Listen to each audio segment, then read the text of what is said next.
Hi, I'm Cole Fisher with Delta Millworks, and today we're in beautiful Salt Lake City, Utah, right next to Mount Olympus.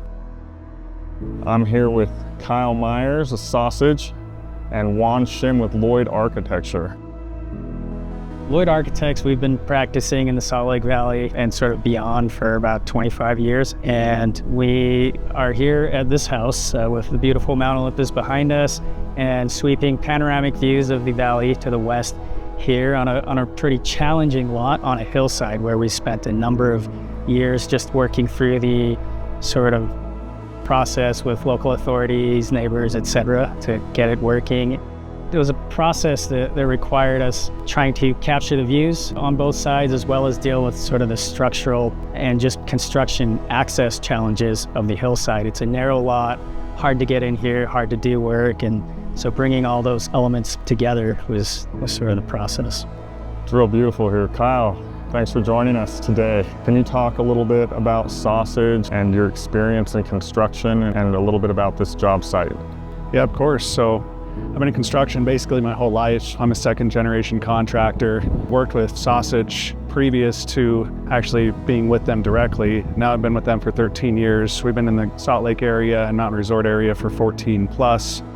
You know, Mark and I go way back in the building industry together, where I used to frame houses for him, and then he recruited me to come with Sausage, and it's been a great experience ever since. Letting the materials shine through on these kind of simple forms, with not a lot of busy detailing per se, and I think when we're talking and designing from that aspect, we want really durable materials. Clients don't want a lot of maintenance, and as you know, our climate is rather harsh here in Utah, highs, lows, winter, summer. Wood, tends to get beat up pretty quickly, and so Delta's got a number of options as here with the treated products, the Koya and thermo wood that checks those boxes for low maintenance, high durability, and just really high performance, beautiful to look at. And so we sort of rely on those kind of qualities in order to work within our designs. And I think from a builder's point of view, this material is just so easy to work with too. The Koya is the most stable wood that I've ever worked with, and accompanied by the warranty and the low wear and tear that'll happen over time with that, they're really gonna look the same as when you installed it for such a long time, which is less of a headache for a builder to have to worry about coming back and seeing how things are holding up over time. I mean, you're not going to get any movement in this stuff, especially when you use a fine line detail such as this. I mean, it hits home on all those features and really just creates the highest level of performance for a building and the systems inside.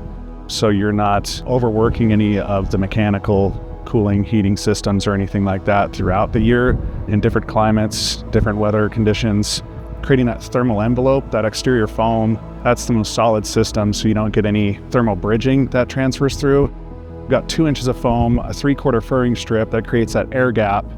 Some call it a rain screen, but this isn't a true rain screen because it's not an open joint. So this is a closed tongue groove material with a fine line detail, but it just helps all the material breathe better too when you create that air gap with the furring strip over the foam. And then you definitely have to think ahead and all those details and plan accordingly.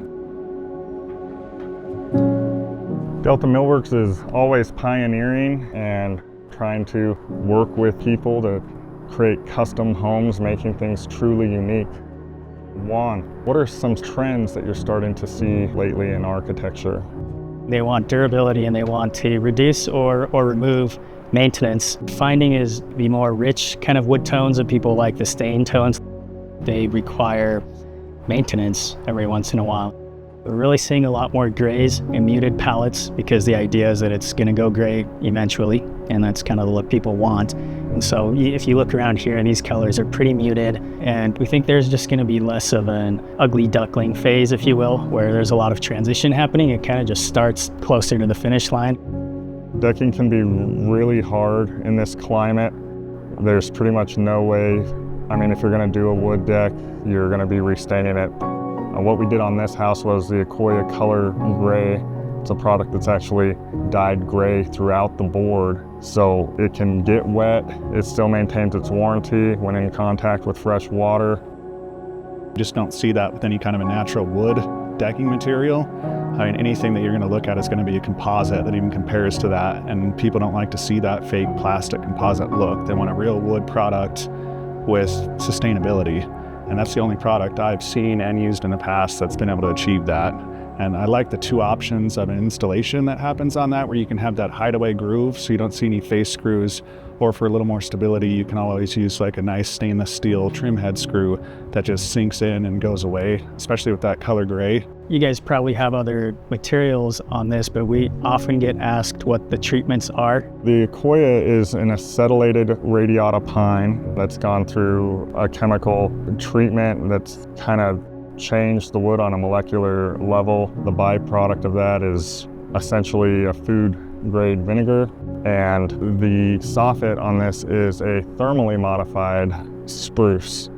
So I kind of joke, you know, one's been dehydrated and one's been pickled, right? So the idea of thermal modification with wood is that you're removing a lot of that moisture content from the wood and kind of caramelizing those fibers, creating a more durable, stable product. And with the acetylated wood, it has created a bond within the wood itself. And so as it comes into contact with water, it doesn't actually bond with the wood. So water can go into the wood, leaves the wood without the wood necessarily soaking the water up like a sponge like you would normally see with a natural wood product. Currently, project is in progress, still building here, a lot of work to do. What do you have planned next? Yeah, we're on the finishing stretches. Soffit and siding pretty much complete here. The next step's going to be our decking. Surface we're standing on now has a membrane on it, which will be the pre-slope waterproofing, and then we'll build up a raised sleeper system to allow water to drain through the Akoya gray decking, and then we'll apply the Akoya gray decking on the sleeper system. Open joint drainage system. The decking will go right on top of those wood sleepers, and we see that here shortly, probably in the next week or so. Excited to get that on site and see that last bit of material come together from the Delta family. I'm sure the clients are real excited that, you know, you're, like you said, you're kind of on the final stretch here, and I'm sure they're ready to get moved in and enjoy this beautiful view.